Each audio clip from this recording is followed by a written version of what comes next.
അള്ളാഹു ചെറിയൊരു തണുപ്പ് തന്നിട്ട് സുഖം തന്നപ്പോ സുബഹി മുടങ്ങിപ്പോയി, അസ്ർ മുടങ്ങിപ്പോയി, പല നിസ്കാരങ്ങളും ഒഴിവായിപ്പോയി. അള്ളാന്റെ ഹബീബിന്റെ വസിയ്യത്ത് മറക്കണ്ട. അവസാനം ഭൂമി ലോകത്ത് നിന്ന് യാത്രയാകുന്നതിന്റെ മുമ്പ് നമ്മളോടൊക്കെ നൽകിയ വസിയ്യത്ത് അസ്സലാത്ത് അസ്സലാ, നിസ്കാരം ശ്രദ്ധിക്കണേ, നിസ്കാരം പരിഗണിക്കണേ. ചെറുപ്പക്കാരെ, പ്രായപൂർത്തിയെത്തിയ ശേഷം എത്ര നിസ്കാരം നഷ്ടപ്പെട്ടോ. ഭൂമിയിൽ നിന്ന് റൂഹ് പിരിയുന്നതിന്റെ മുമ്പ് സമയബന്ധിതമായി ഖളാ വീട്ടിക്കോ.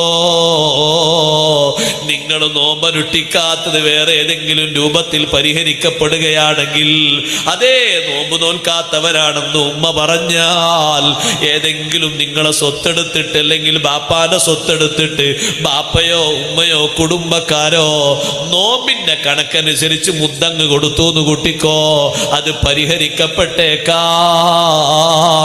സക്കാത്ത് കൊടുക്കാത്തവന്റെ സക്കാത്ത് പിന്നെ കൊടുത്താലും പരിഹാരമായേക്കും. ഹജ്ജ് നിർബന്ധമായവന്റെ ഹജ്ജ് പിന്നെ നിർവഹിച്ചാലും പരിഹരിക്കപ്പെട്ടേക്കും. നിസ്കാരം പരിഹരിക്കാൻ ഒരു പോംവഴിയുമില്ല. 10 ലക്ഷം ആളുകൾ വന്നിട്ട് ജനാസ നിസ്കരിച്ചാലും ഫർള് നിസ്കാരത്തിന്റെ ബാധ്യത പോകൂല. 10 ലോഡ് വലിയ ലോറിയിൽ കൊണ്ടുവന്നിട്ട് ലക്ഷക്കണക്കിന് കിൻഡലുകൾ അരി വിതരണം ചെയ്താലും നിസ്കരിക്കാത്തത് അല്ലാഹു പൊറുക്കൂല. അതേ 100 കണക്കിന് മൃഗങ്ങളെ അറുത്തിട്ട് ബലിതർപ്പണം നടത്തിയിട്ട് സാധുക്കൾക്കും നാട്ടുകാർക്കും ഭക്ഷണം കൊടുത്താലും ഖളാ ഉള്ള നിസ്കാരം റബ്ബ് വിടൂല. അതുകൊണ്ട് ഈ വസിയ്യത്ത് ചെറിയ വസിയ്യത്തല്ല. അസ്സലാത്ത് അസ്സലാ.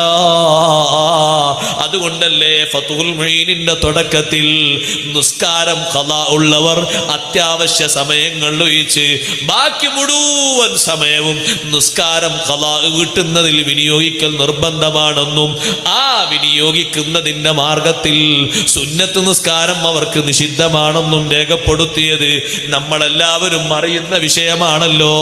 അതുകൊണ്ട് ഖളാ ഉള്ള നിസ്കാരങ്ങളിൽ ആഗവത്തോടെ കാണരുത്. മേലാൽ ഒരു നിസ്കാരവും ഖളാ ആക്കില്ലെന്ന് നബി തങ്ങളെ വസിയ്യത്ത് പറയുന്ന അവസാനത്തെ മജ്‌ലിസിൽ വെച്ച് പ്രതിജ്ഞ എടുത്തോളൂ. അസ്സലാത്ത് അസ്സലാ. നിസ്കാരം ശ്രദ്ധിക്കണേ, നിസ്കാരം പരിഗണിക്കണേ.